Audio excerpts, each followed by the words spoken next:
today is Wednesday, the 27th of March. I'm Kathleen. This is Kathleen's Trodden Trail, and welcome to my channel.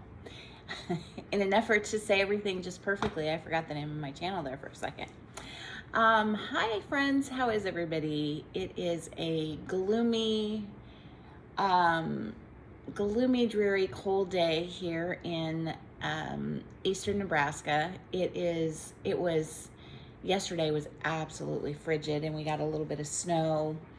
We got some rain first, and then snow, and then cold and wind, and all the good things that March can have, and so can April, and even in May. I remember one May a couple years ago. No, it's been more than a couple, but quite a few years ago, we had 100 degrees on May 1st. 100 degrees and humidity on May 1st.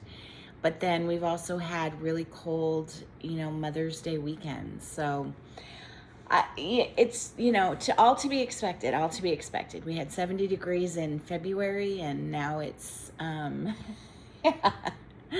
think the high today is like 45 or something. And so that's not too bad. But the chickens in particular do not like this, especially I think the up and down weather, because they're really not able to.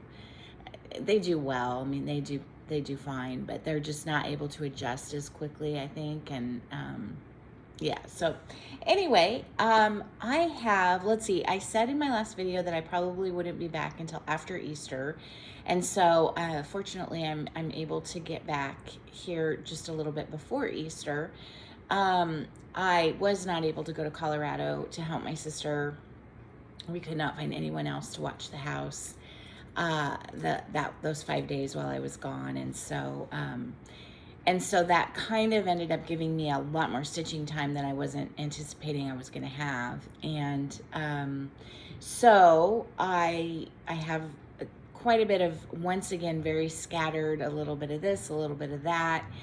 And while I have enjoyed that, I'm kind of starting to lean towards wanting a little bit of a schedule here for a while. And that's kind of what I typically end up doing is I'll stitch what I want when I want, and then I'll get tired of that, and I'll want to schedule, and then I'll schedule, and I'll follow a schedule for a day or two, usually not much more than that, and then I'll go back to stitching what I want when I want, because I'll see a squirrel. I'll see something that catches my eye. I'm kind of like a magpie, I guess, in that way. Something shiny catches my eye, and off I go. But yeah, so that's all. That's fine. It's my hobby, so whatever. It's not my job, and I can do it or change it up however I see fit, right? I have been having a lot of fun following Somi Sarah, and with her 50 starts for her 50th year, and have been keeping right up with that. Oh, I forgot to bring my calendar over here. I think I'm on start number 28, 29, something like that, and I wanted to start 57 starts this year. And so what I kind of decided is, at first I was thinking, well, let me slow down the starts and just work on, what I currently have. And then I thought, what would be kind of fun is if I could do 57 starts by my 57th birthday, which is June 15th. And then spend the rest of the year trying to get a few finishes in. And so that's kind of the direction that I'm headed now. But I also know myself well enough to know that I could easily have 57 starts by June and then continue to start stuff. I don't know. Who knows? I was very good. I did not order anything from Market. I've been going through my stash and trying to start things that I currently own. The one sort of caveat to that has been Patreon, because several of the designers do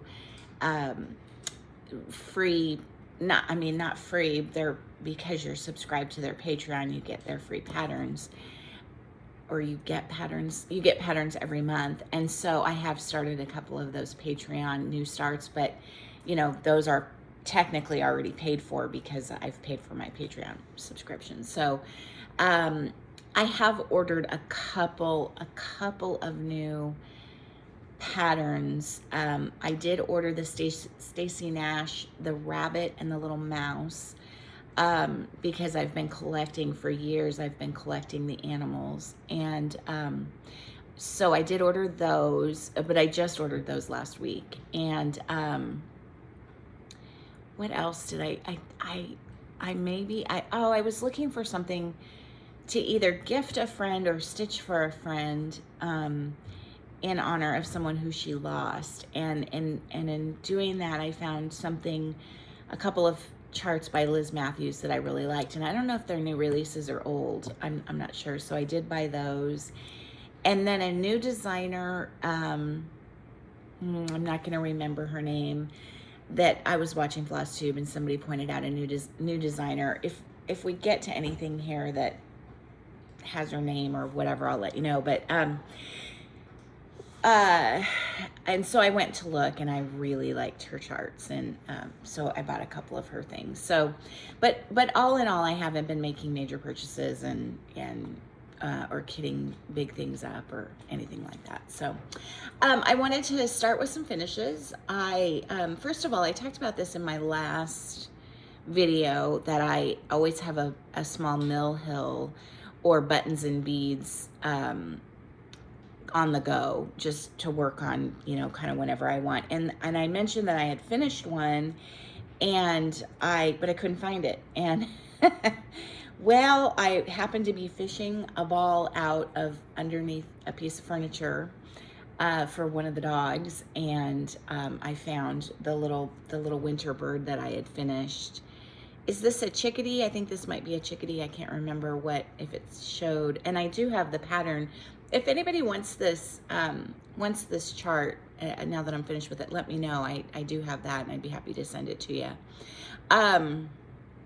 And there's quite a few beads left, and there's probably even, I don't know if there's any floss left, but quite a few beads left. So here's my finish. I have a big antique mirror sitting on a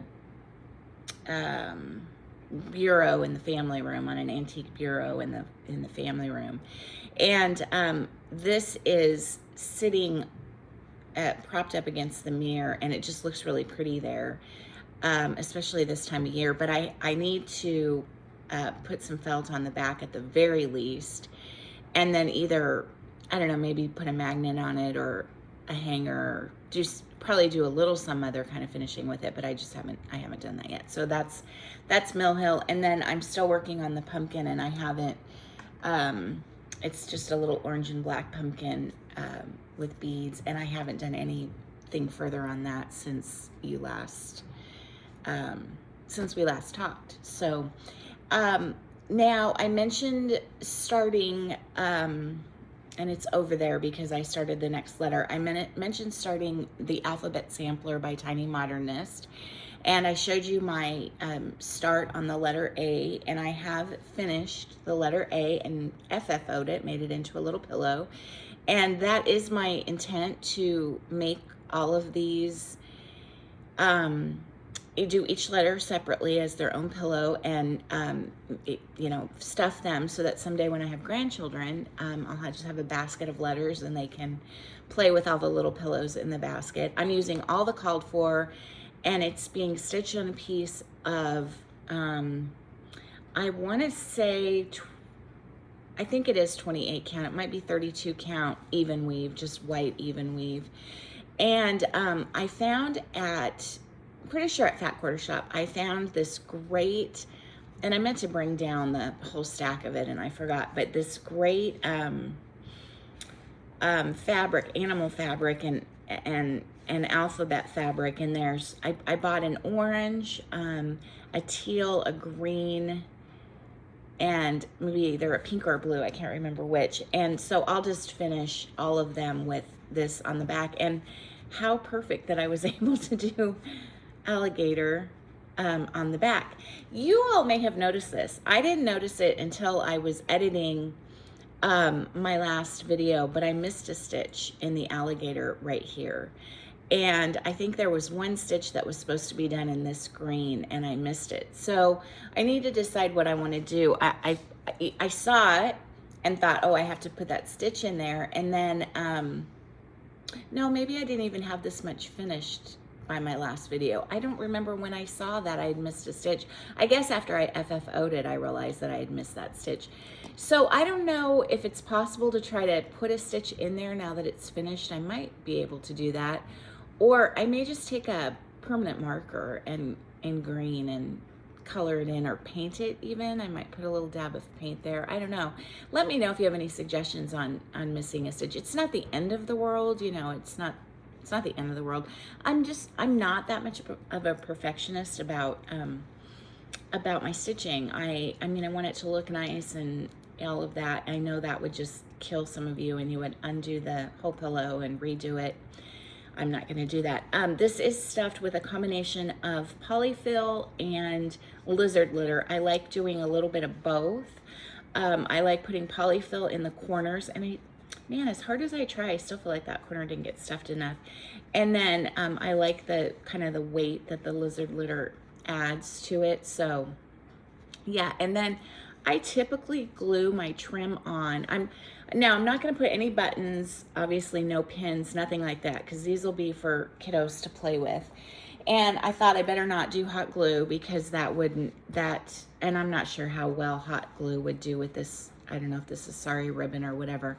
So I kind of used a combination of Pam stitching between the lines, her tutorial on sewing on edging, and Vanna's tutorial, and to kind of do a ruched edging, and it turned out okay. It's not great. I don't even want to show it to you, but I may not even do an edging on all of them. I'll do, you know, if I do though, I will sew it on rather than glue it on, because I mean, that way if it breaks, I can restitch it. I just don't want to mess with glue and having little ones, you know, potentially pull it off. So put glue in their mouth, you know, all of that kind of thing. So there it is. I think she's cute as anything, and I just have her sitting with my Easter pillows over here in a basket. But I'll just be on the hunt for a really neat, fun basket or bin, or, you know, something that is fun that I can put all 26 of those in. And then I may, and this is very, you know, this is very forward thinking of me, I may even I may do some of the backs, because each letter comes with a front and then a back if you want to turn it into a pin pillow, and like kind of a coordinating back that you can stitch. And so I may stitch those as fronts and use that fabric and have, you know, 26 plus whatever, however many. The next thing I finished was, I think I finished the alphabet first, the letter A first, and then I finished Lick the Bowl by Kathy Haberman. Now, I posted this on Instagram, and I cannot tell you how many people commented that they loved the navy blue frame with it. And my shirt is navy blue, really dark navy blue, so maybe you can tell. I can really tell here. I went back and looked at the picture on Instagram, and the frame did look navy blue. It's black. I wish it was navy blue. This was the only frame I had laying around. I just wanted to put it in a frame until I have the chance to go look for a better frame for it. And I just stuck it in here. And then, like, I literally just I didn't even lace it. And everybody was like, oh, that's such a great navy blue frame. And I thought, well, worst case scenario, if I don't find a better frame, maybe I'll just paint this one navy blue. But it isn't blue, it's black. This is a series of, I believe, 3 by Hands On Design, Kathy Haberman. And they're all just so killer cute. However, I had a plan that I wanted to do all 3 and frame them and put them up in my kitchen. I have a space where they would go nicely above a tall window. And it really kind of stood out like a sore thumb in my kitchen. I don't have red in my kitchen. I have a little bit of teal, a little tiny bit of teal. I wish I had more teal. I just don't. Um, and so I don't know if that's still my plan, and I don't know. I just don't know. Yeah, I'm not sure. Originally, I was stitching this for Maddie, and she didn't care for it. So I'm not sure what I want to do with it. I love it though, and I really kind of do want to, and it really went fast, and I really kind of do want to do the other ones. And then there's a bonus chart that I really like that just has kitchen utensils hanging, and I think they're all in red.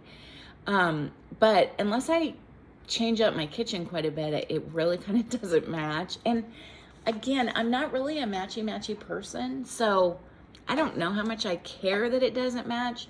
At this point in time, it is for Christmas. I asked for a TV for the kitchen because our house is kind of funky, and the layout, it's very open on the main level, and our house used to be an earth home. And so when it was originally built, it was built into the side of a hill, and back in, I think, 1979. And it was the kitchen and this room, which I believe behind me, which I believe was the family room, which is now just kind of the front. We call it the front room or the sitting room. And we don't keep a TV in there, and fireplace, and just places to sit and knick-knacky type stuff. And then we have a pretty sizable dining room and a little area for the piano. I would say a piano room, but it's really not a separate room, but it's a huge dining room, open space. And that's kind of through an archway. There's really not a wall at all separating the kitchen and the dining room, just an archway. And then there's another archway on the other side of the dining room that leads into the family room. And so our house was built as an earth home, and I think that it ended initially at the dining room, at the end of the dining room, and then they went further and carved out the hill a little bit more and built this huge family room and put an upstairs on. And so we have, and the main bedroom is downstairs. On the other side of this wall, there's a hallway, and then on the other side of that is our bedroom. You don't care. None of this really matters. My point is, what was I going to even say about this? My point is that our house is funky. I'm not matchy. It really, I have, it really is probably not a big deal if I have red and teal in my kitchen in one area and I don't have it anywhere else. My kitchen is very neutral, so it probably would be fine. So I don't know, but yeah, as I look around my house, really nothing matches anywhere. I mean, I have blue in my sitting room, and I don't know. Anyway, I don't know what I'm going to do. Oh, so that's what I was saying. So I asked for a TV for the family room, or for the kitchen, because you can, if you stand in one spot in the kitchen, and I have lots of countertops, if you stand at one counter, you can see the TV. Maybe you can hear it, maybe not. But that's the only place you can see the TV. And so, for example, on Thanksgiving morning, when I want to be watching the parade, but I'm in the kitchen cooking, I wanted to have a little TV in the kitchen to, to be able to turn the parade on. And then if my husband wants to be watching football or whatever, and I want to watch the parade, then I can watch the parade. That is really the only time I can think of that I'm not happy to be watching whatever he's watching. Although I am getting a little tiny bit tired of basketball right now, but it's still kind of fun, the whole, college basketball Sweet 16. So he got me a little TV, and we had planned to mount it in this one spot where we have a clock, and then we decided no, because we really liked the clock up there. And so I did a really funky thing, and as I mentioned, I have lots of counter space. I took an old picnic basket, an antique I don't know if it's really an antique, but it looks like it's an antique. I got it at an antique shop.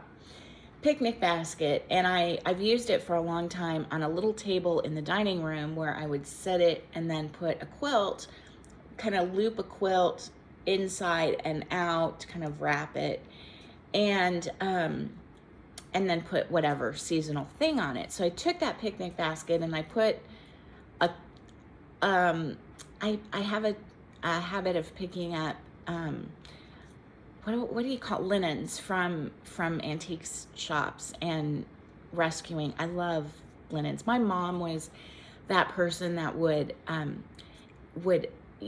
linens. She didn't buy anything antique. I mean, that wasn't really her era, right? She was 70s and 80s, and anyway, she would buy linens, brand new linens, beautiful linens, and she would just take care of them, and they would last her forever and ever and ever. And I wish I had some. I don't have any of them.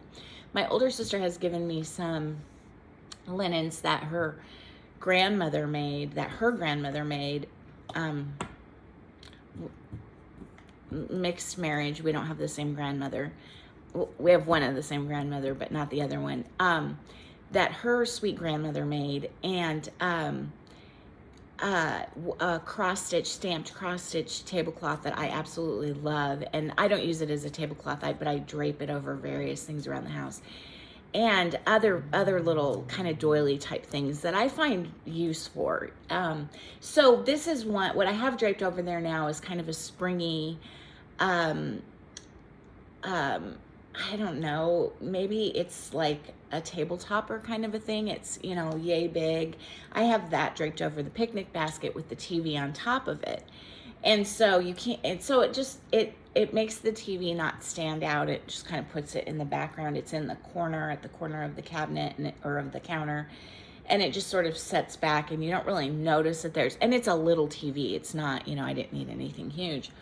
So the table topper that's currently on the picnic basket that the TV is currently sitting on has some red in it. And so I have the frame set there, and it looks pretty there, but that's like the only place that has any red on it. And I won't leave that table topper on the picnic basket all year round. So I don't know. I'm not sure what I want to do with it. I kind of tried it up on the wall in different places, but I love it, but I'm just not sure where I'm going to put it. And that's unusual for me because I usually know as I'm making something where I'm going to put it, and I go for it and I hang it and I'm done. And, I just don't worry. I love walking into a house that's just perfectly coordinated, and I love watching flash tube videos of, people that have things. That's just not my aesthetic. It's not. So yeah, I'm sure people walk in my house and are like, oh my gosh. And I really struggle with color. So I'm not sure things really, I don't know. To me, it goes together. If I like the way it looks, then it matches. You can see back here, my friend Gail got me that little, I think it's a sugar cellar with chickens on it right here. And she gave me that for Christmas, and I bought it in an antique store just because it had chickens on it. And I just, wanted to, and I had it sitting in the china cabinet, and I brought it out and wanted it to be, I just felt like with the chickens, it's kind of a springy thing. And so, that's up there. And yeah, I just put stuff up. I like it, and I put it up. Okay, I keep holding this thing that I'm not quite ready to show you. The other thing that I FFO'd was spring. Again, I think this is a free pattern from Liz Matthews, I'm pretty sure, and done in all silks. Gloriana, I couldn't remember that in my last video. Gloriana silks. I put some teeny little trim around it that, I think this is the trim. No, this is probably Lady Dot Creates trim. And then look at that. This fabric is gonna come up again in something else that I made that I'm gonna show you in a second, but isn't that pretty? And yeah, so just a cute little pillow, and same thing, fiberfill and lizard litter, and I actually glued this trim. I don't know how, I've tried sewing chenille on, and I suppose you would just do it with a matching thread, and then you would just go around the chenille, but I've tried it and it didn't look great, and it was taking forever, and so I just glue, especially for something like this that, it just took me a few hours to make. And anyway, yeah, now the dogs are gonna get antsy and want to go outside. I wanted to show you because I don't remember ever showing this to you last year, and I may have shown you, but I received, this was a gift from my sweet friend Daleen at So Grateful, and this was a birthday gift, last year, I believe. And I have this hanging from that antique mirror that I was telling you about. It has kind of a scalloped wooden border frame. And do you have to go outside? Is that why you're barking at me? And I have this hanging there. I took it down just ever so briefly during Christmas because I just had too many things up. But other than that, it stays up year round. She stitched this for me. I absolutely love it. Come here, baby. I'll let her out in just a second. She put my birth year there, 1967, my initials, and it chokes me up. And then these beautiful buttons down here that I've tried to do this kind of button trim, and it takes some work, but look at all these beautiful buttons. Ugh. Anyway, beautiful fabric on the back. I think that might be French General. And then she does these really cool, I've tried this and mine never looks neat and cool, but she does these like multi-layer hangers, and it's just with sari ribbon and whatever other ribbon she has, and it's just all so pretty. And so yeah, and a little heart button up here, and I just her stitching is phenomenal. And this looks to be stitched on maybe at least 36, if not 40 count, and all those white stitches in that sheep, and they're just perfection. So I didn't remember showing that to you last year, and I wanted to be sure I showed it to you. Let me go let the dogs out. I always feel really bad about the dogs barking and having to let the dogs out and let them, it's cold out today, so they're going to want back in about 20 seconds. But it would be kind of like if you came for coffee, and, you know, I'd have to let my dogs out, and I'd have to let my dogs back in. And I'm sure my friends that live close by are like, oh boy. Last time I showed you a shawl that I was working on, and I still am, and I have gotten several more rows of that done, and I didn't bring it though because it doesn't look that much different than it did last time. But I got this yarn in multiple different colors from, I want to say from the Fat Quarter Shop, and that feels wrong, but I can't think of where else I would have gotten it. And I wanted to try it, and so I got 2 skeins of this green, and I ended up making my friend Sandy a scarf out of it for Christmas. And I loved it so much that I went back and got multiple skeins of multiple different colors. So you'd think I'd know where I got it from. I feel like it was Fat Quarter. If you really want to know, let me know, and I will find out. But it's just lovely yarn, and it's all this, I guess you would call it like ombre, like it's, you know, it's one color. It starts out light, almost white, and then gets darker as you go, as you can see. And, oh, who is it? Is it, there's a cross stitch designer that recently started designing crochet pieces, blankets, I think mostly. And who is it? I feel like it's Tiny Modernist, but that doesn't seem right either. I'll find out. I will put it here. And I think this was the 3rd blanket. And so she had come out with this blanket, and it's called the Helix blanket. And it's all done in single crochet. And it's done, you start in the middle and you work your way out. It's just a giant square.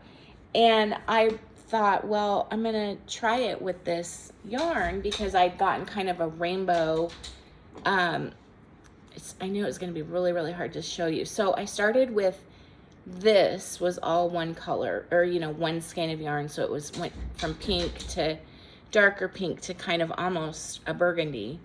And then I did blue. And I guess on the blue, I started out with the dark blue, medium to light. And then with the green, I started out the light, and, you know, now I'm getting darker.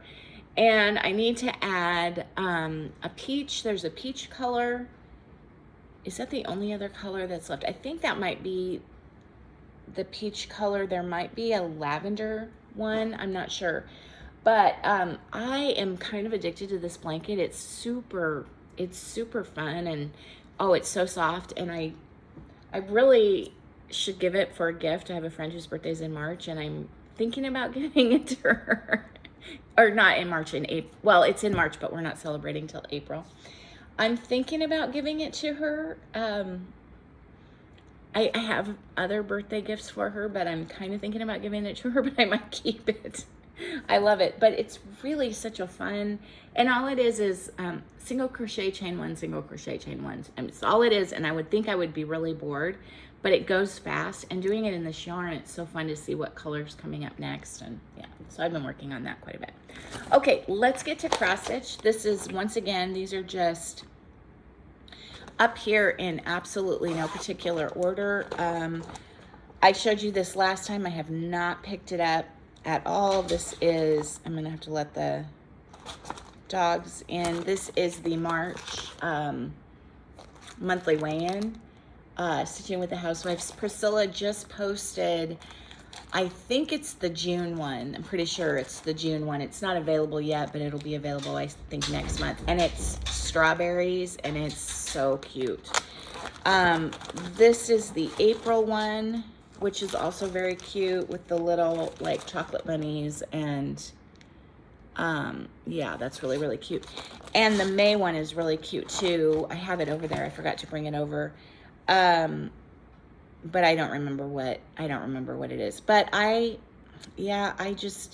haven't been in the mood to work on it, and I'd made some, wow, I have my needle like completely tangled up in this. I had made some really good progress. I'll show you some really good progress at the beginning of the month, and then I just, yeah, I kind of fell off the wagon, and I've looked at it a couple times and thought about picking it up, and then I just see something else that I really want to stitch on, and you know, it'll come back around. I'll feel like stitching on it again at some point in time, probably like in the fall or something. Who knows? Okay, fish. I'm just gonna say fish and ships. Fish and Ships Long Dog Sampler. I have worked on this quite a little bit. I'm doing this on a piece of, I don't know what it's called, but it's a piece of Fox and Rabbit, and it's a beautiful blue color. And last time you saw it, I think all I had done was the lighthouse and the ship, and I've moved over here. This is the beginning of a whale. There's a big whale right here, and I got the anchor done, and his little, this is like his spout, you know, the water coming out of his spout, but it's really like a plant, so it's kind of cute. And there's all kinds of twirlies and twisties, and I just love it. I was working on this yesterday and watching Chris from Crisscross Stitch, and he did a video talking about his trip to Paris. And oh my goodness, it was really, I think every time I look at that, I'm gonna think about Chris's trip to Paris. I've never been to Paris, and it's definitely on my bucket list, but he was talking about something, going to the opera house, and the whole idea behind Phantom of the Opera, you know, which takes place in the opera house in Paris. And shoot, now the mail came, so I have to go out and rein the dogs in and get the mail. This video is going to be heavily edited. Anyway, Chris was talking about his trip to Paris and visiting the opera house, and he started welling up and tearing up as he was talking about it. And then I'm sitting there stitching on Fish and Ships, and I start crying because, you know, no crier goes alone. If anyone cries in front of me, then I cry. Plus, Phantom is one of my all-time favorite shows, and in fact, I just saw it this last, I guess it was last year. It was here in Omaha, and I saw it, and that was my first time seeing it on stage and not the movie version, and it was spectacular. But anyway, okay, the next thing I worked on is Mirabilia. I think this is called Sleeping Princess, and I'm considering it Sleeping Beauty. Or not Sleeping Beauty, I'm sorry, the Princess and the Pea, because it's all the layers of mattress. And I love this. Oh, it's so fun. It's so fun. It's so pretty. It's just, you know, it's a lot of stitches. Okay, so it goes this way. And here is, last time I had a really hard time orienting. So this is right here. This is this part right here. Get a little closer so you can see it. This part right here with the beginnings of her green dress. And then this over here is this part over here. Am I telling you right? Yes, that part over there. And the last time you saw it, I think I maybe just had this done, maybe 1 or 2 rows up here. And so I've come down and I'm just going row by row because it's just too hard to, you know, row by row. And then if it carries down the side and I don't have to carry my thread, then I do that. But it's just too hard to try to jump around and do like extreme cross country the way that Stitching Mommy does it. I'm just not that talented, and I don't trust my counting enough. So, yeah, I mean, there's quite a bit, as you can see, quite a little bit more to do on that. Really the next thing for me to do here is to come in and do these roses, which are not, I don't think gonna be, I don't think it'll actually be that bad, but yeah, I have to do the roses and then come down here and, oh, it's just so pretty. I love it so much. So I came up with the best idea. So last time I was telling you that I didn't, you know, I'm doing this kind of, I've been calling it my fairy tale wall, and then I'm like, well, they're not all fairy tales, and storybook was an idea, and I really liked that. I think what I'm going to call it is my Once Upon a Time wall. So that way I'll have, I think that'll encompass like actual fairy tales, and then also, you know, because I have some nursery rhymes that I want to do and cross stitch pieces, and I have, you know, like Willy Wonka, and I have,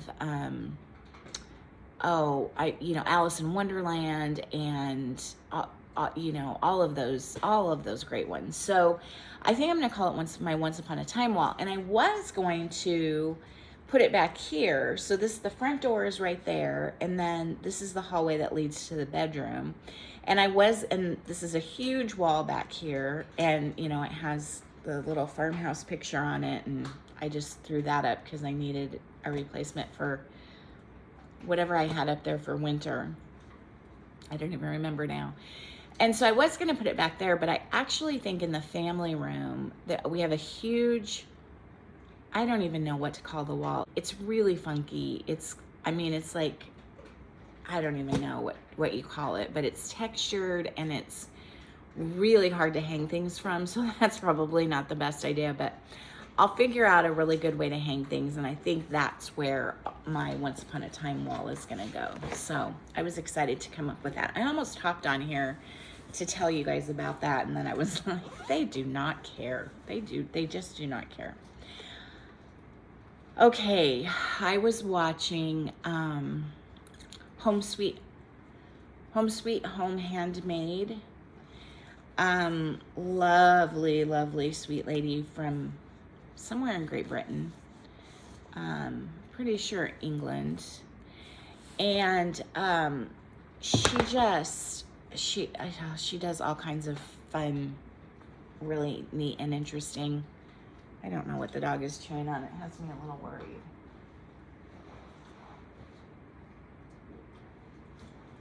Hopefully it was nothing major. But she had a video recently that just showed, I mean, just all kinds of really interesting, neat, fun stuff. And one of the things that she showed was this book, My Cross Stitch Doll by Susan Bates, I think. Yeah, by Susan Bates. And it has 20 different, I think there's a page that shows all of them, 20 different cross stitch dolls. And I literally paused the video, went to Amazon, found the book, ordered the book, and it was delivered the next day. There are so many. I want to do every single one. She went through and showed, you know, the ones that she's going to do. And I was like, I'm just going to start with the very first one and go from there. And then she shows them like in a basket.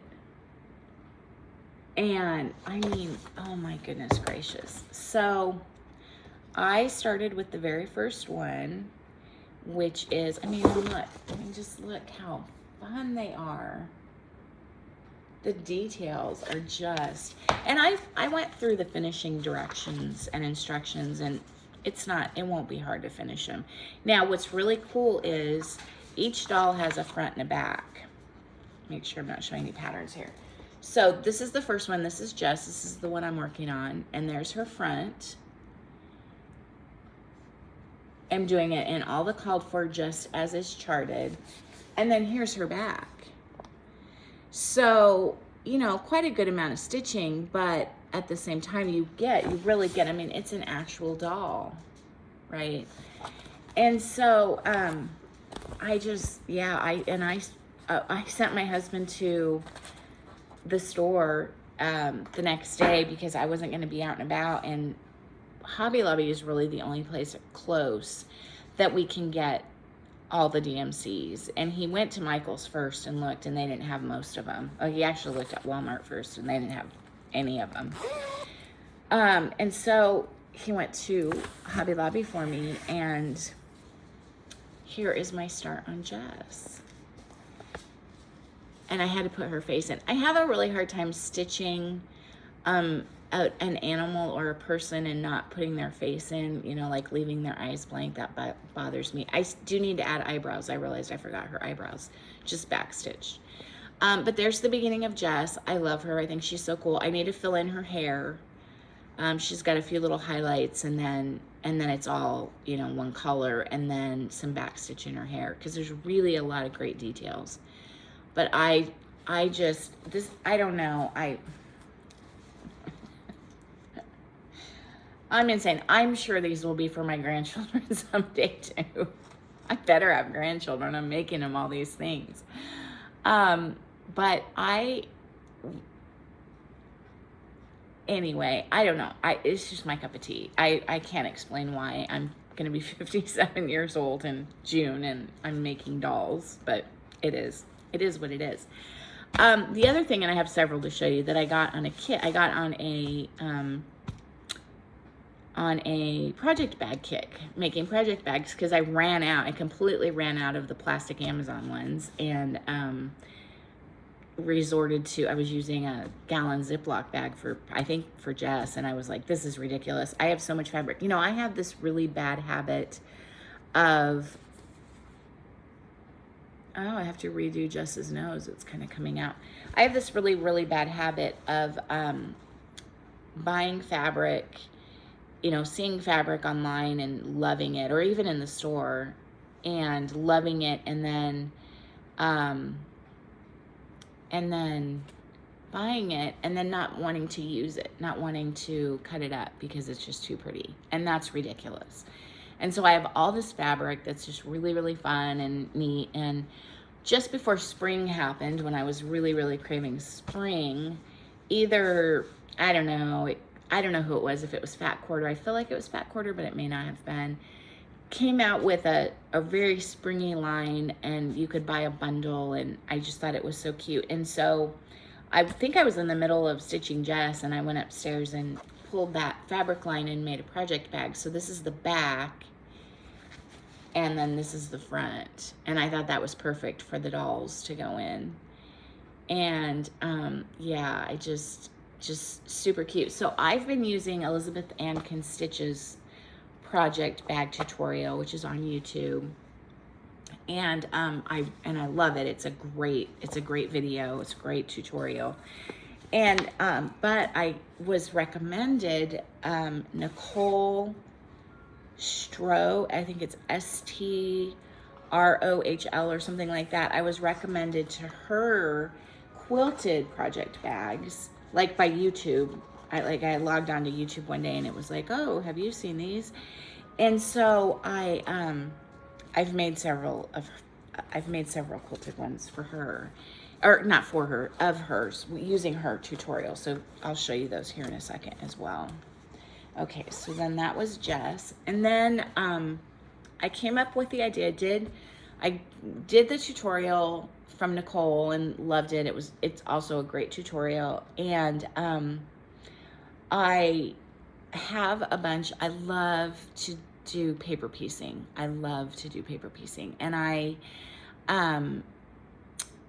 have some bundles of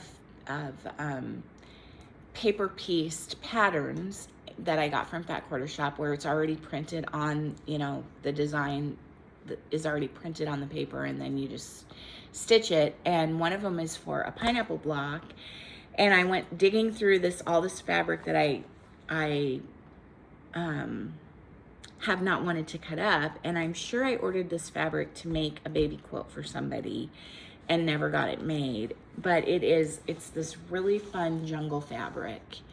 And so I used that paper piece pineapple block and just did one pineapple block, and just thrilled with how it turned out. So on her bags, they're quilted, and then they're also bound just like you would bind a quilt, so a little different. And then this is the back, and I love those little frogs and the monkeys. I mean, oh, this fabric is so fun. And so that was another one I did, and I can't think of what's in here. Oh yeah, and I thought this would be a perfect bag for this. Has my Caterpillar Cross Stitch Enchanted Realms Sal, and part 3 came out, trying to get my threads out of the way. Part 3 came out on Monday, I think it was, Monday or Tuesday. And so I got a pretty good start on that. And so part 1 was the dragons. Part 2 was Under the Sea, the mermaids. Now see, these mermaids still need their eyes, and that's gonna drive me crazy now that I forgot to put their eyes in. And there's some little water features, that needs to be added. And then I'm not adding, I've been adding beads to mine, but it occurs to me that I can't iron it with all these beads. So I'm going to add beads to all 3 of these, but I won't do that until I'm done.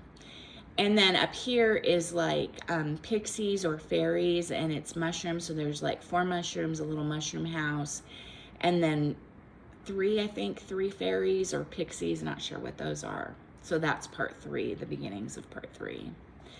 So I was working on that.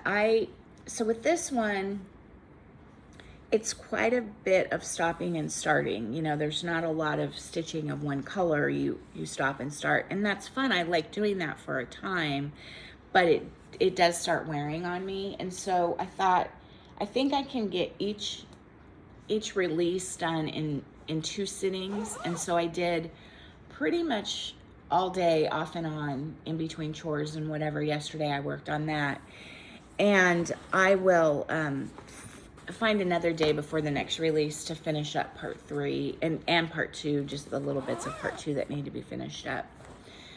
And then, okay, this was a purchase that, I don't know, it was kind of a while back, and it took a while to get here. I saw this, I'm sure it may have been like from Brenda or Laura, or it could also have been from, I'm just not sure, Nicole maybe, I don't know, but this was, I saw this on someone's video and I just loved it. And it's a present for a friend, misspelled, F-R-E-N-D, and it looks like this. It's only 4 colors. And so I ordered the whole kit and caboodle, and the fabric is, so this was a limited edition sampler for Hobby House Needleworks from Hands Across the Sea. And the fabric is 32 count cat's whiskers linen from Tabby Cat, which I've never heard of, but oh boy, do I like this fabric. So this is my little start. I started in the upper right-hand corner. And this fabric, I don't know if you're going to be able to see it, but it has a little bit of a blue tint to it, and it's kind of washed out. It's not as dark as the blue on there, but there is some blue to it. And then it has 4 colors. It has a red, a deep blue. Oh, maybe it only has 3 colors. 3 colors, I'm sorry. A gray, a red, and a deep blue. I don't have any gray in it yet. This border is really fun to do. And then that was just the little part of the upper, so it was just that little part of the upper right-hand corner. And so this came on Saturday, and on Saturday, right before we had a wedding to go to, it came right as we were leaving to go to the wedding. And I got up Sunday morning early, and even though we had stayed up late because of the wedding, and I got up early Sunday morning, really, really tired, and we were gonna take the kids out to brunch. And because Maddie and Ryan had both come home, for the wedding was one of their childhood friends, and his family, we're very good friends with the family. And so they both came up for it, or Ryan came down for it, or across for it. I don't know quite what you call it. Maddie came up for it. She's south of us. But so Sunday we were going to go out to breakfast, and so I wanted to get up early so I could start it. So I got up early, like at 5:30 or something, and I don't think we went to bed before midnight. Anyway, I think I'm still kind of tired. And then I ordered eons ago. I'm pretty sure this is a Fat Quarter Shop order. This is fabric. I like to leave the selvage on so I can see, but I sewed over the selvage so you can't really see it. Anyway, this fabric was, I've ordered a bundle of, I think they're fat halves of this fabric because mushrooms, bees, bugs, I loved it. I thought it was the absolute coolest fabric. And so I just picked black and white, but it comes, of all of these fabrics, there's a green version, there's a peach version, there might be 2 different greens and a peach, and then the black and the white.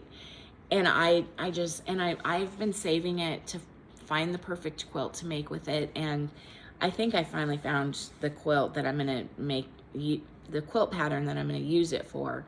But in the meantime, I just thought I'm going to put together a really, really quick little bag. And this was a log cabin block that was paper pieced. And so, and I did all kinds of things wrong. This was my second attempt, and because I didn't watch the video the second time around, and because I know what I'm doing, I made a gajillion mistakes. And this is the back. And the reason that this is all pieced up here is that I initially made the back too small, and so I had to, and I could have added more of this, and I thought, now I'm gonna make it look really scrappy.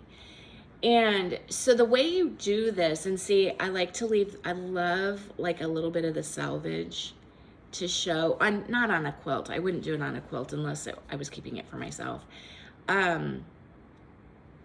But I like to do that where you could see the selvage, although it did me no good because you still can't see the selvage here. Anyway, what was I going to say? Oh, the way that the process is that you put the front bottom, so this is the front bottom, the batting and the inner lining together, and you quilt it. So that's the inside. So I had the purple, my log cabin block, and the batting, and I quilted it. And then you do the same thing with top front. You put the front, you put the batting and the lining together, and you quilt it. And then you do the same thing with the back. Well, I cut the back to be the size of the front bottom. I forgot about adding the extra for the front top. So anyway, and then you put this little, you make bias tape basically, and you put a bias tape in here, make kind of a binding, and then you add the zipper. And I really like how I did this one. I did this one a little different than her directions to make kind of an invisible zipper, and I really like that. But anyway, this fabric is just to die for. And I can't remember what's in here. I made it not specific. Oh, I don't even have anything in here. Okay, so this is just empty. So I have to find something to put in here. I have a couple ideas for new starts this week, so I need to separate that because that was with all of my whips. I could probably put this in here and take it out of the icky plastic. This is Make Up Your Mind by Teresa Kogut. It's being stitched on a piece of Cedar River Overcast 32 count, and I started this on 316. These are the colors. These are my calendar, chopped up 2023 calendar floss tags. And these are all the colors, very, very pretty. And this must have been a Patreon release for March 1st. And I will insert a picture of the chart here.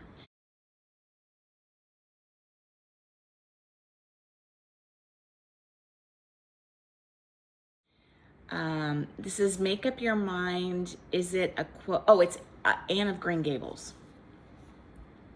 And it's the quote about, which I need to reread Anne of Green Gables because I haven't read that since I was very young and I really honestly don't remember it. I've watched some of the series on maybe like PBS or BBC or something, and I really liked it, and I don't think I finished it. But this is the idea that you can be happy if you just make up your mind to be happy is basically the quote. And I started in the lower left-hand corner with the little books and the bird and I mean, it's just, you know, vintage. And the whole middle is the quote, and it basically just has flowers all around the outside. Well, you'll have seen it. And a cat, there's a cat, and anyway, you'll have seen it because I'll insert a picture, but yeah, just, you know, typical Teresa Kogut perfection kind of stuff. Okay, next up, another bag. This was, this may have been the first quilted bag that I made using Nicole's directions. And it is, there's the back, and there's the front. And I did the dumbest thing. So, you know, I get like a daily, I'm sure everybody does, the daily email from Fat Quarter Shop.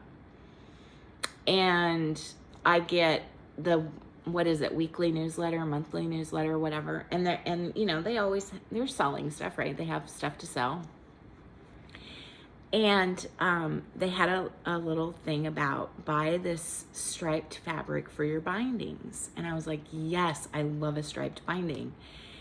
And this is how out of practice I am with quilting. So I bought black, teal, green, and red striped binding. And it comes, and I know how to put a binding on, and I know how to cut binding, and yada, yada, yada.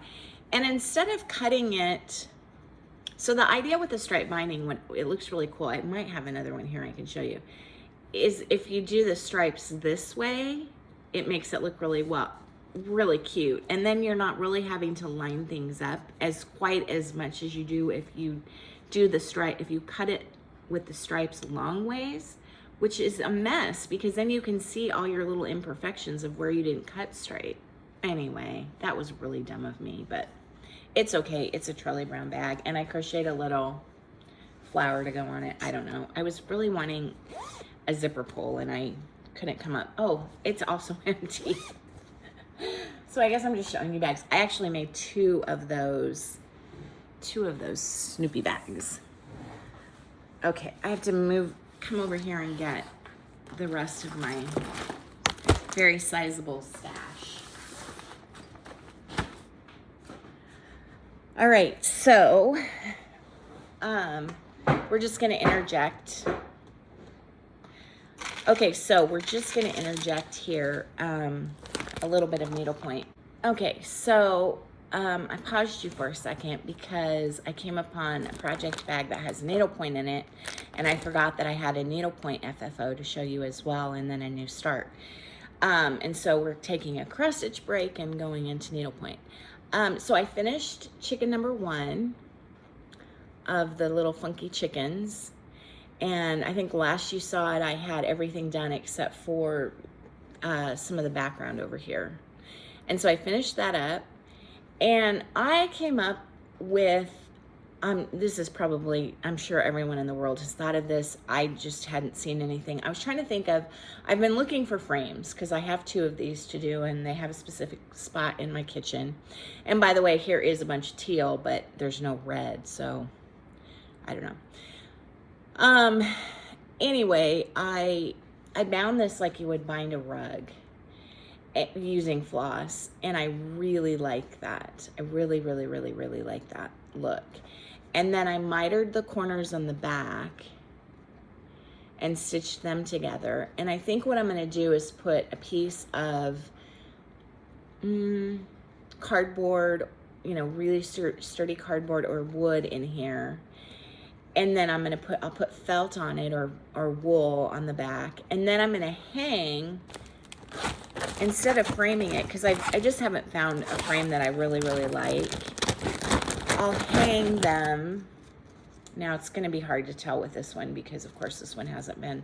So this is the next one. I'll hang them like this with a ribbon tab in between, you know, so that like this one will hang from this one or this one from this one. I don't know which way I'll do it.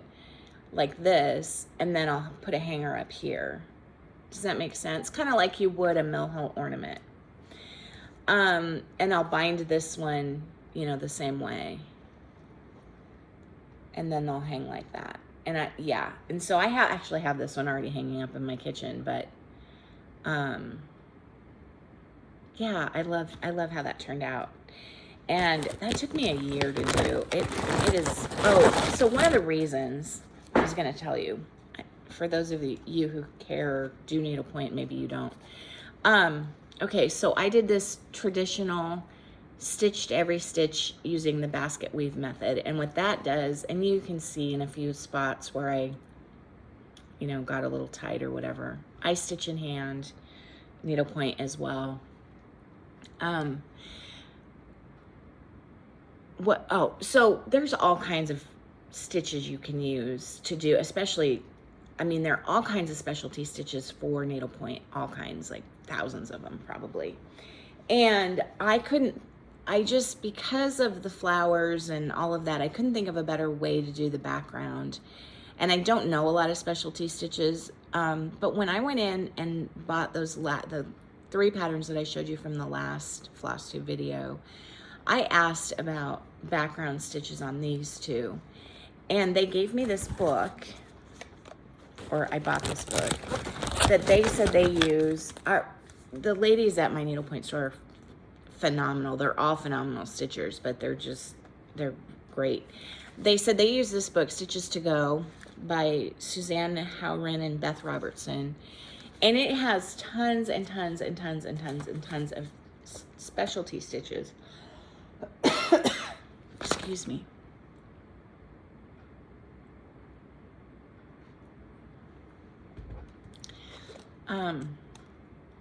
For weeks I felt like I was getting sick, but it's just allergies. My allergies are terrible. So this one took forever because that background was intense. I think this is 18 count. You stitch, you go over 1 in traditional needlepoint, over 1 on, I think it's 18 count. Okay, so on this one, what I'm doing, and especially because the background is kind of funky and I don't have flowers in the corners, I'm doing a different kind of a stitch. I'm doing this kind of, I don't even know what it's called. It's got a name. They all have names. It's some kind of Bargello stitch.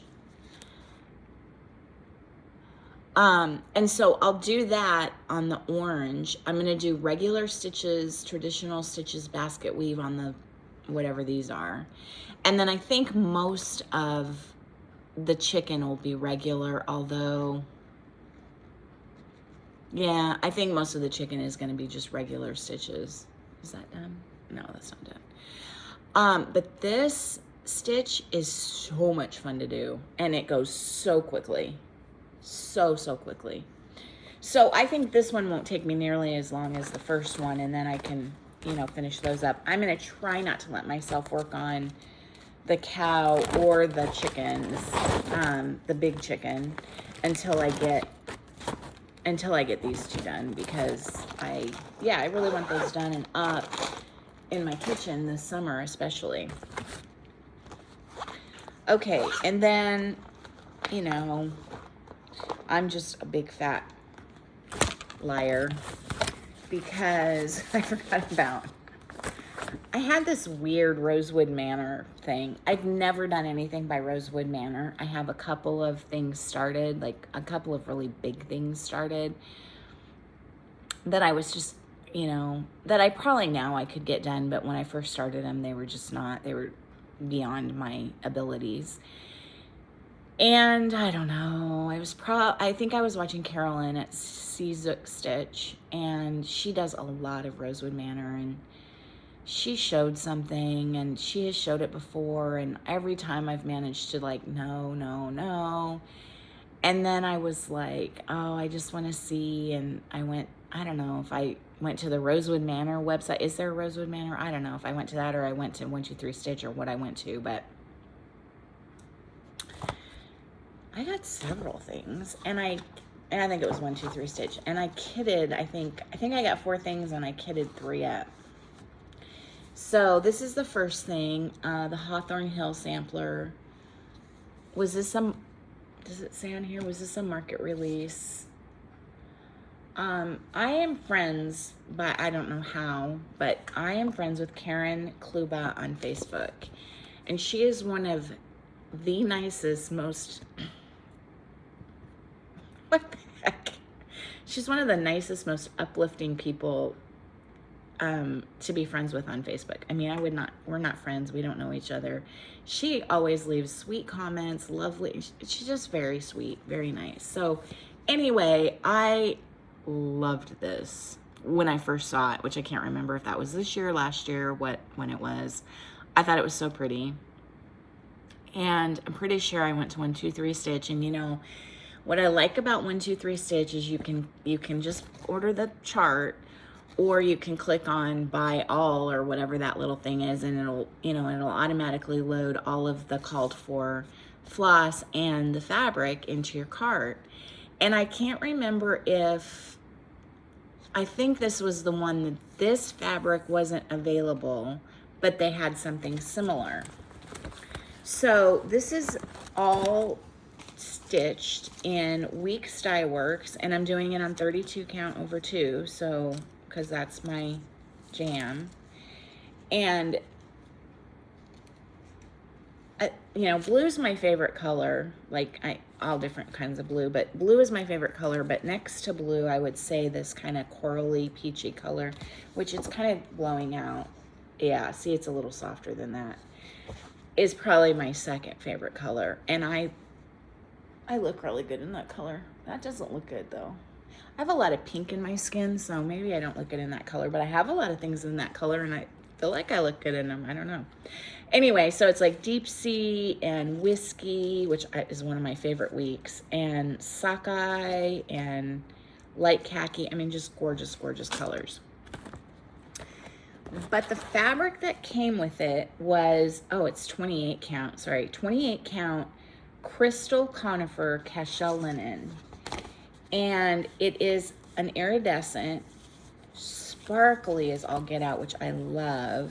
Can you tell I love sparkles? I don't ever get sparkles on my nails, but wedding, I had a navy dress.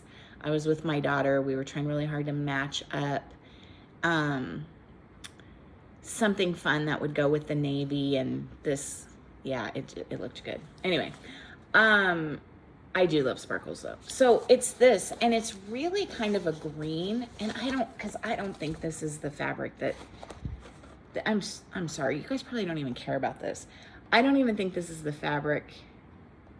What fabric?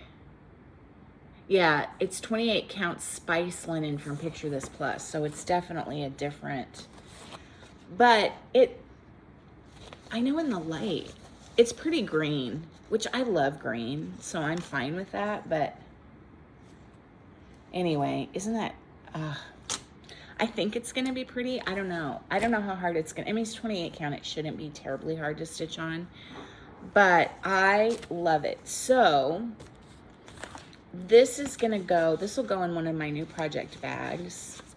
I'm wondering if it would work in the bug bag. Maybe, because that's got some peach in it. I don't know. It's not really a buggy kind of a thing. Haven't started it. Don't know when I'll start it. And then I think this is from Market this year. I wish I knew. Celebrating 20. Oh, no. This was just the 25th year of designing celebration chart that she did. And I love lace. I love a lacy border lace look. And so this is some of my favorite things. I can't remember if Carolyn is going to start this or had this and showed it. I don't know, but and this is going to be stitched on 28 count vellum cashel, which I think everybody knows what that is. That's just a luscious. And this is all in DMCs. And so lots of white, lots of white. I may trade that white out and order a bunch of Gloriana white or cream from Kitten Stitcher, from Teresa, because I love stitching with that white, that Gloriana white. I'll keep everything else DMC, but we'll see. We'll see how the white feels against this, and if I'm struggling with it at all or I'm not enjoying it. I also think my stitches look way better with silk than they do with cotton. I think that's just probably just my expensive brain that automatically likes the more expensive option. Okay, this is the one that started it all. Is this the one? This might not be the one. This is one of the ones that started it all. A Tisket, a Tasket. Oh, I could look at that all day. This would go really well in this room. I don't know what is wrong with my throat. In my brain, I had that this was done in one blue and one tan. It's not. It's also all weeks. It's done in deep sea, king mackerel. So that's the name of our kitty. And I have pictures that I'll insert. But we call him Mac, but his name is Mackerel. Because it's a mackerel is gray. Jaybird, tin roof, galvanized, and grits, and porpoise. So these are all the colors. Again, gorgeous. Now, again, I'm not necessarily, I don't know. I might switch I may switch some of those out for silks. I don't know. I probably won't, but it's tempting. I did not get fabric for that, so that will go on probably a 32 count Cedar River, which I just placed an order, another huge order. I ordered all of, I think 1 or 2 each of all of her new fabric colors. And so, yeah, so super excited about that. I have here in this bag, and I'm not going to pull it out, I have the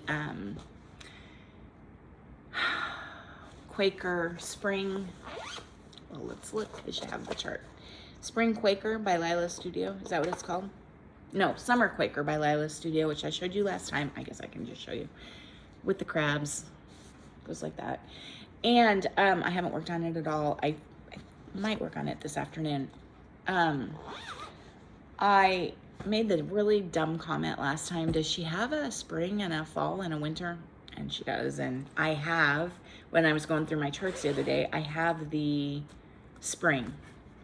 I have the spring. Okay, haven't worked on that. Let's see. Oh, since we were talking rosewood, I actually think this is the rosewood that started it all. Sorry, this is the last one, and this one I did start. This is Blue Rhapsody. Carolyn, I'm pretty sure it's Carolyn that has showed this several times, and I just had to. I had to. So this is being stitched in with Weeks Dye Works. It's two again, and I thought that was all one color, and it's two. It's Weeks Dye Works Navy and Sky. Navy and Sky. And I got a little bit of a start on the butterfly. Upper left-hand corner. Pretty, huh? And this is just on a piece of, looks pretty white. Probably the called for, because I probably did the 1, 2, 3. Oh, it's right here. It is 32 count white, antique white Belfast. I also kind of want to work on that this afternoon too. I don't know. One of the first bags that I made, also using the buggy fabric, mushroomy buggy fabric, using Elizabeth Ankin stitch. I made a mushroom bag, little bugs at the top, alien flowers on the back, the bees. I thought the bees were so cute. And let's see what's in here. Something fun. Oh, okay. I don't know what made me think about this, or made me, because I've had the chart for a really long time. Well, let me show you what I'm talking about. I've had this chart. This is not a new chart. It's a new start, but not a new chart. A peacock. There's the front. A peacock, a unicorn, and a badger. And somebody's stitching it, and they're stitching it on dark green, and so you don't have to stitch the background, because this is really a tapestry. I mean, this is full coverage. This is 100% stitched. And I thought, well, that'd be really neat. And surprisingly, Evertote had everything for it. They even had a Roxy conversion. And so I knew I had the chart, and I was like, well, you know what? I'm just gonna get the Roxy conversion. So I got the fabric, and I got the Roxy conversion, and it came, and it is 40 count pub crawl by Roxy. And I started it, and I don't know. So it's 1/1 full cross on 40 count. This is the upper right hand side. So started up here with the sun. And this fabric is super duper soft. Oh, it's lovely, but it is pretty hard to see. I'm struggling. So Julie McConnell always says, give it time, your eyes will adjust. Give it time, give it time. And so I'm trying really hard. But unfortunately, the problem is I kind of don't want to work on it because it's hard. And yeah, I tried a bunch of other fabrics after I tried this. Well, first of all, I stitched, so this color outlines everything, and I did the whole face and part of this, and realized I'd done it all in the wrong color and had to take it out. And so, I tried a bunch of different fabrics, and yeah, I wasn't happy with any of them. Because here's the thing, I have enough here to do 1/, right? I'm doing a floss conversion, so I have to do it on something that's 1/. I didn't have any 36 that was big enough, because this is a giant piece. It's like 220 by 250 or something. I mean, or no, 320 by 350. So it's this huge giant piece of fabric. So I love this. I love the fabric. I think it would be really great to have it done. I think, yada, yada. But I do know that it is almost all of my 40 count, which are all of my Hochran Hollows. A Savior's Praise is on 40 count. I don't work on them because it's hard for me. And I think if I gave it a little bit more time and didn't hop around so much, it wouldn't be so bad. But anyway, I thought that was an appropriate bag for that. So I'm not sure what I'm gonna do. Okay, I have 2 more to show you. Okay, Snail Trail, which was the Tiny Modernist Patreon. Oh, I have floss caught in my Patreon March release, I think. I'm doing this on a piece of Fox and Rabbit that I hand dyed. This was just a piece of off-white, and I wanted it to, the original pattern was done on black Ada, I think, and I didn't want to do it on black Ada. And so I dyed this fabric to look kind of nighttimey using denim blue and gray. And the last time you saw this, I just had the moon done, I think. And I have all of that done. So I think all I have left to do, the snail, I believe, is completely finished. Now, part of the problem here is I wanted to start this on a Sunday morning, and I didn't have a lot of the floss. And so I did conversions, and some of the conversions for the snail are not great. But it's okay. I just have some flowers and maybe a few more little mushrooms I actually think there's kind of an arch here, like a flower, not arch, but kind of like, I worked on it for days and then got really sick of it and put it away and haven't picked it up since. So, yeah, I don't know. I'm looking at it here and I'm not loving it. I think there's of course, a lot of that white's gonna get cut off, but yeah, I don't know. Like, I'm not sure what the deal is.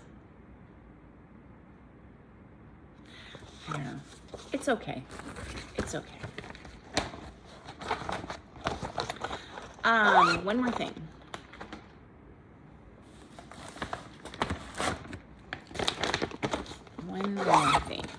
And this is kind of out of order. I started, I did more than that. I started the letter B for my alphabet sampler, the bear on the bicycle, and so it's just a little bit of the top border. But these go really, really, really fast. I'm excited to get to that cow. Yeah. So I was thinking that I should have an assigned 2 days a month that I work on that, so that I maybe if I can do 1 letter a month, and then it would just take me a couple years to do it. Okay. I think that's it. There's going to be a lot of editing to do. There's going to be a lot of editing to do to that video. I don't think there's anything else, though. I think that's kind of it. Crocheting, cross stitch, needlepoint, quilting. I need to work on 2 quilts for Lutheran World Relief. I have the hardest time saying that. And for church. And I am doing a garden-themed basket for an auction at church, a fundraising auction. And I have a small little quilt that I'm making for that I need to finish putting together. The center part is appliqué. It's a little house scene, and it's appliqué, and it's done and halfway sewn. The appliqué is all done and put down, but it needs to be stitched.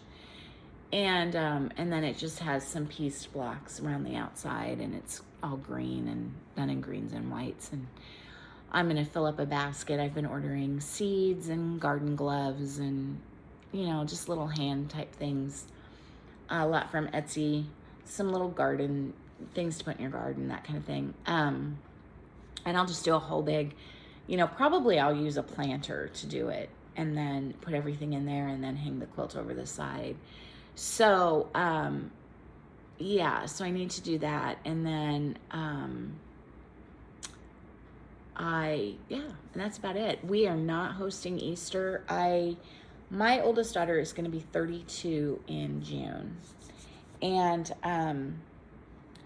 I said, she and I were talking yesterday, and I said, oh my goodness, this is going to be the first time in 32 years that we have not dyed Easter eggs. We're not going to dye Easter eggs. There's no point. Maddie's working. Caitlin and Caleb can't come home. Ryan will be here a little bit, but not much. And then we're going over to my father-in-law's to have Easter dinner. Yeah, like late lunch, early dinner. And so I said, well, what can I bring? Should I make a cake? No, I have dessert already. He's ordering the food in. I said, should I make bread? No, it comes with rolls. He goes, why don't you make a Jell-O salad? I have never made a Jell-O salad, I don't think, in my life. So if anybody has a really good Jell-O salad recipe, let me know, because I mean, I'm sure I can find one, but how do you even go about making a Jell-O salad? I have no idea. My kids never ate Jell-O. They always thought it was weird. And Brian loves Jell-O, but like, I don't make Jell-O. I don't know. I like Jell-O okay, but so that's gonna be weird. We'll go to church in the morning, and then, you know, it's gonna be strange Easter. No dyeing of eggs. Yeah, probably go to Good Friday service Friday night, and I'd kind of like to go to the Maundy Thursday service tomorrow, but I think that's at noon, which is, I'm not sure about that. So anyway, I don't know. It's just going to be a quiet Easter, and that's fine. And then I have a girlfriend's weekend in April, and so I'm kind of thinking it probably won't be until the end of April before I'm back again. We have kind of a busy April, just with little things here and there. So I may not see you again until the end of April, but who knows, maybe I'll be back sooner, because I said I wouldn't be back till after Easter, and here I am. That's it, guys. I'm going to go eat some lunch. It's almost 2 o'clock, and I haven't had lunch yet, and I'm going to eat some lunch and get this edited and get this uploaded, and go take care of the chickens. And I hope you're all well. I hope you're having a peace-filled Holy Week for those of you who celebrate, and just some good time to stitch for all of us. Take care. Talk to you soon. Happy Easter.